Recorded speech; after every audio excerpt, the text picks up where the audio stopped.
Gina, are you there? I just have to know if this is true.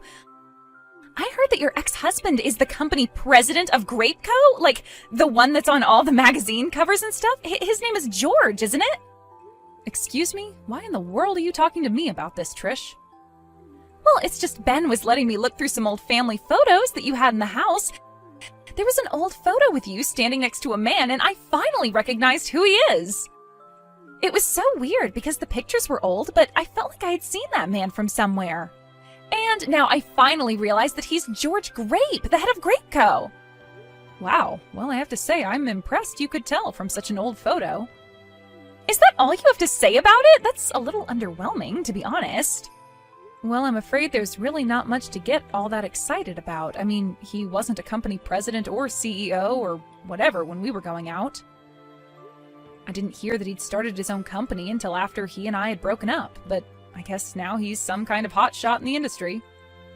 But why didn't you ever try to fix things with him after you heard about who he was? Think about the life you could have had if you did. You could be posting on Insta every day from a new car or showing off your huge house. Just think about it. You should text him right now and ask him out. I'm sorry, Trish, but I really have no interest at all in getting back together with George. In fact, I don't even know if marrying him would mean getting more money. I remember when we were married, he would always blow through our monthly budgets like it was nothing. He even stole Ben's allowance at times. And in the end, he finally cheated on me and ran off to be with another woman. And so I hope you understand why I have no intention of getting back together with him. Whoa, what? You mean you just forgave him for all that he did and just let him go like that? And now he's a huge deal all over the world? I mean, who cares about what happened in the past if you can milk George for all that he's worth now? You deserve to have nice things, too. Just think of the cars, the mansions, the condos, the vacations. All of it could be yours. Maybe it could, maybe it couldn't, but it really doesn't bother me either way. After all, I don't even want those things. I enjoy my apartment and I enjoy my simple life. It's enough for me. Oh, come on, Gina. You have to be more ambitious than that. What's the point of being satisfied with what you have? You're almost 30 years old and you're still working a dead-end job living in your small apartment. Don't you want more out of life? Aren't you sick of living the way that you are? Just think of where you could be living if you only swallowed your pride and asked George to take you back. It's the least you deserve. You really think that there's something wrong with the way that I live? I just finished telling you how comfortable I was. I'm sorry if that was rude of me to say, but I just wanted to be honest with you and share my thoughts about what you could be doing. Maybe it's because I'm from the country and I'm used to having a wider space to live in. To be honest, it's been difficult for me to adjust living in this cramped city. I mean, I feel like a dog in a cage some days that I'm here, and I was just shocked the first time that I came over to your house. Oh, that's right. I forgot that you had moved here from Wisconsin. Was your house really that much bigger? I feel like I could probably fit at least 7 of your apartments in the old house that I grew up in back out there. But to see the house that Ben would have grown up in with you, well, it just kind of really bummed me out. That's why you have to get back together with George. Then there wouldn't be any need for you to live in this tiny apartment anymore. It's not like there aren't big places in the city. You just need more money to get there. Well, while I appreciate your suggestion, Trish, I really just have no intention at all of getting back together with George. It was one of the happiest days of my life when he and I were divorced. Besides, he cheated on me and left me to be with another woman. Why in the world would I want to get with someone who treated me so poorly in the past? Oh my gosh, Gina, I really can't believe how much you are missing the forest for the trees here.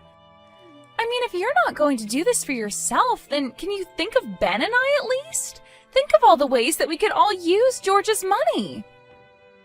Are you really going to let your pride get in the way of your son's future prosperity? And just what is that supposed to mean? I mean that if you get back together with George, then Ben might have a chance of taking over Grapeco when George steps down.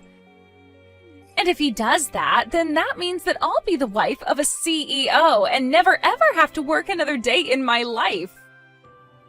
So please don't let your pride ruin the chances for me to have the dream life that I've always wanted to have. You really want to live in some fancy condo that badly, Trish? Well, it's not just that. I mean, think of what will happen at our wedding. So many rich people would be invited because of George, and we'd make out like bandits with cash gifts. Trish, I really don't think that you're thinking about this realistically. I mean, do you not think you're taking this fantasy just a little too far? Fantasy? The only one living in a fantasy is you, if you really think that it's okay to live the way that you're living. This is your chance to escape from it all. I mean, how can you be blind to the sad life that you're living right now? I just can't understand why you think this is okay. Trish, I'm not saying that I don't see the points you're making. Yes, my apartment is rather small, and yes, I don't make all that much money. But the point is that it's my life, and I'm very comfortable where I am, so please stop trying to pressure me to change that. Mom, are you there? It's just horrible. I can't believe it. Why didn't you ever tell me that my real dad was the CEO of a huge company? I take it that Trish had something to do with this, didn't she? Well, of course she did. She was the one who told me the whole truth about who my dad really is. I can't believe that. I'm actually the son of Grape Co.'s own George Grape. And how could you hide this from me, Mom? What's the matter with you? I have a right to know this. Ben, you've known who your father is this whole time, and I've told you that you don't want anything to do with that man. I know that he looks impressive on social media and all of that, but you don't know George like I do. I mean, when he left us behind, did you know that he even found a way to get out of paying child support? I seriously can't believe that you're making excuses for yourself like this, Mom. What are you talking about? My dad gave me child support money all of the time. Or at least he tried to. But you were the one who always told him to take his money and never come back. But I know for a fact that my real dad never once forgot about me or chose to abandon me. And you have no idea how much pain it's caused me not being able to see him. Don't tell me that you've actually found a way to reconnect with him. I have, actually. In fact, Dad and I were just together earlier today, if you must know. It had been 20 years since you two divorced. I hadn't seen him since I was in elementary school. I can't even remember the last time I cried like that, but I did when I saw him today. Ben, what is the matter with you? Why would you go and meet someone like that? He left us and never gave us a cent of child support, and he never once reached out to contact you. You're not reading my messages, Mom. He did offer me money and has asked to meet me countless times. But that I never took him up on his offer was secretly crushing me this whole time. That's why I was so happy to finally get to meet him. He even gave me $20,000 as back pay. What? Did he really give you that much money? That's right. What else could you expect from someone as impressive as him? I mean, for him, $20,000 was probably like a penny or something. But I never ever had that much money in my life before. I didn't even know what to say to him. Well, you should tell him to take his money back. I am serious. You don't want anything to do with that man. And you probably don't even want to know what he had to do for that money. I know that he seems great right now, but I am telling you that he is nothing but trouble. You really think that I'm going to give the money back? It's my money. He said it was all the child support he would have paid me. And now you're trying to tell me that I'm not entitled to that. You're just jealous, aren't you? You're mad because I got the money and you didn't. Ben, you can't be serious about this. You don't actually think that's why I'm upset about this, do you? I am your mother, and I am only saying this to you for your own good. How is any of this for my own good? You're just saying whatever you can to make yourself seem good so you can try and brainwash me. You don't actually think that's what I'm doing, right, Ben? Of course it is. Ever since I was little, you've only ever talked bad about my dad. You called him a cheater and a cheapskate, and that's all I ever knew about him. But now that I finally met him and listened to his side of the story, I know that the divorce was actually all your fault. Dad never did anything wrong. Oh, come on. You really are just going to believe that it's all my fault your father and I got divorced? Of course. He told me all about how you never ever supported him and how that pushed him to cheat on you. And you're really buying that story? Dad told me it was always his dream to own his own company, but that you were always shooting his ideas down and telling him to give up on his dreams and get a real job. You made Dad feel cornered and alone, so it's only natural that he would resort to cheating on you the way that he did. And yet you still had the gall to play victim. That's why Dad finally realized that it was hopeless trying to fix things with you and ran off. I can't believe that you're really buying all of this. I thought you were smarter than this, Ben. All you had to do was be a good wife and help Dad chase his goals, but instead you chose to run him off, and that's why you have the life you have now. This is what you get for not being there for Dad when you should have been. Is this all what George told you? Ben, you cannot believe a single word that man says to you. I gave birth to you. I raised you on my own for 20 years, and you really think that I've been doing it all to hide the truth about your father from you? You really want to try and play the mom card now? You're nothing but a poor old lady. It's all your fault that I grew up in a broken home with no father. You should have been there for him, but instead you got mad over an affair you forced him into. I could have been next in the line to take over his company. And just what is wrong with the life I gave you growing up? I never remember you complaining about anything when you were a child. I was always there for you, always did my best to provide for you, and never ever had to send you to bed without making sure you'd eaten that day. I may only work part-time, but over my time working, I strived for any chance at career advancements and raises that I could get. I was even earning as much as a regular employee at my company for a while. Oh, just shut up already. I'm sick and tired of you trying to spin the truth for me. I don't care how hard you say you worked. You still lied to me, and you stole my chance at a good life. I could have been driving fast cars, traveling the world, making tons of money, and instead we had to live together in your tiny little apartment. I did all that I could for you. Why are you acting this way? You read this message well, Mom. You're nothing but a poor old lady pretending to be someone she's not. I wish I'd grown up with Dad instead of you. I'm never, ever going to come back to your tiny little apartment ever again. Ben, please, you are acting absurd. I mean, you're really going to abandon your mother to be with your father who was never there for you? That's right. I'm going to be with him, and he's going to take me in and give me a job, and then I'll be living in a huge condo. I'll be able to give Trish everything she wants, and we'll go and live with Dad in his penthouse. We'll eat out every night and never have to worry about how the poor live ever again. Well, fine then. You're an adult and you're free to choose how you want to live. If that's what you want, then I won't stop you. But please, never say that you'll never come back home. I'll always be here for you, Ben. No, I don't need to ever go back, and I won't. And I don't need you either. You're no mother of mine, so don't even bother showing up to my wedding. Ben, please, you can't be serious about this, right? Oh, I am. Now have a nice life, Mom. I never want to see you again. Good morning, Gina. I'm sure that you know today is the day that Ben and I are going to get married.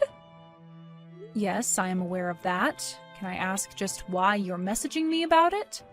Well, it's just that Ben wanted me to remind you that you aren't welcome at our wedding.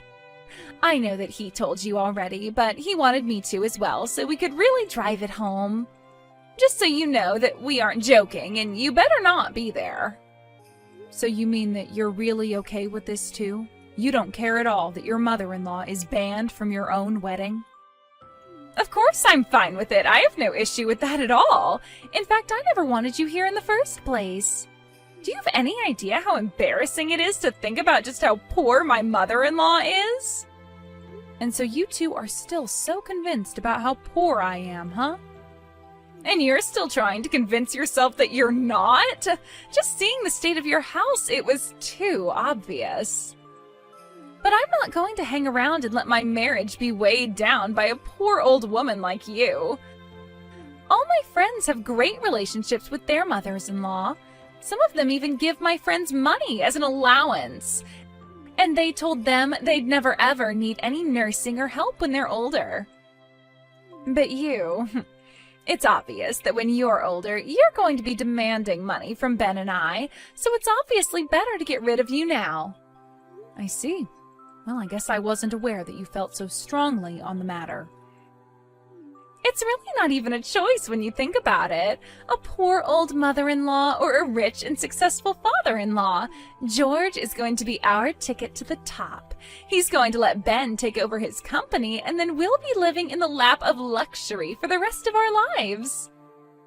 I can't believe that Ben is really choosing to live as George's son rather than my own. Are you really? I'm not. I'd make the same choice if I were him. Well, fine then. I'll skip going to your wedding, but I'm not sure you won't regret it. And just why in the world would we do that, huh? I'm done having this conversation with you. You both are adults, and if this is how you want to live your lives, then fine. You think it's not obvious how upset you are over this? Maybe if you showed up to the wedding crying and begging us to let you in, we might change our minds. Oh, I'm afraid I won't be the one crying by the end of this, but you just might be. You're not making any sense at all. What could possibly make me regret marrying Ben when he's going to be rich? You're just a jealous old woman trying to hold on to what's around her as it slips around your fingers. Have a nice lonely life, you old hag. Oh no, what's going on? I am so upset. You have to do something to save this wedding, Gina. Oh no, what's the matter? Don't tell me that things aren't going the way that you planned. What? How did you know? Who told you? Don't tell me it's already on the TV. Apparently George's company is actually on the verge of bankruptcy. Not only that, but he's being sued for fraud since apparently he tried to scam people. Yeah, I did hear about it on the TV, actually. I heard that George is being accused of swindling people out of $60 million. It was also some kind of big investment scam or something like that, yes? But instead, he took all of the money invested and left nothing to show for it to the investors. That's not all, though. George told Ben that he was going to let him take over the company. But now that Ben is all wrapped up in this, we have a bunch of reporters outside our house. They've been there since this morning. Oh, wow. Well, that's really rough for you, isn't it? But that's not the worst of it. The worst is that George managed to escape from the apartment. We have no idea where he is, and he's not picking up our calls. So now we're being accused as conspirators of George. Wow. Well, it sounds to me like you two played right into his hand then, didn't you? But at least you got that $20,000 that George gave to Ben, right? I just hope it doesn't come out that that money was dirty as well. No, you don't think that George was trying to set us up all along, do you? Please, you have to do something to save us. I thought we had finally made it, and then right after our wedding, the news broke. And you two really weren't suspicious of anything at all? You thought you were being handed all this on a silver platter? You should have warned us about George. You should have told us not to trust him. How many times did I tell you why George and I didn't work out? I told you that he lied to and cheated and stole from Ben and I and then ran away with another woman. I told Ben not to take George's money and not to listen to a single thing that liar had to tell him. But you two were so happy at the prospect of a little money and were so quick to blame me for all of your troubles. You two wanted it this way, and now you have to live with it. But don't you dare say that I didn't do enough to warn you. So, good luck. Sounds like you both are going to need it. Good luck? Is that really all you have to say to us? You're really not going to do anything to help us at all? Can't you at least come here and pick us up so that we can escape this sea of reporters outside of George's house? I'm sorry, but you both made it very clear that you wanted nothing to do with me ever again. And now you're asking a poor old woman like me to help you out? Please, you have to realize that the circumstances were different. I didn't realize what we were getting into. Yes, that much is obvious. But since you've made it clear that you don't want me to be a part of your family, I don't see why I should help either of you. I did my best to warn you, did my best to be honest with you about my intentions, and all I got back for it was insulting words and a betrayal by my own son. You tell Ben that he'll always be my boy, but that he is going to have to work his own way out of this. And maybe someday, when he's thought long and hard about what he's done, I'll be ready to speak to him again. Please, you can't just leave us like this. Don't you get that we're in way over our heads? How can you say that you love your son if you're not going to come and help us right now? How can you just leave us like this? Please, Gina, we're supposed to be family. You can't do this. You need to come here and save us. It was a couple days later that I saw on the news that George had finally been caught and arrested for all his crimes.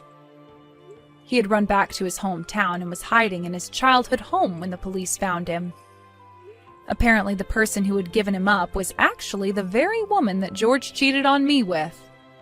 She had also gotten caught up in his schemes and wasn't about to go down alone. George and Trish continued to beg me for help, but as George's trial continued, it came out that the two of them really did have nothing to do with what happened. The two of them, however, came under intense criticism online as it was revealed in the trial that they abandoned me because they thought George was wealthy. And before long, just about everyone knew who Ben and Trish were and what they had done. With no home to go back to and no dream job as a CEO, the two of them decided to pack up what they had and flee town. I haven't heard from Ben since then, but I know that when he's ready, he'll find me.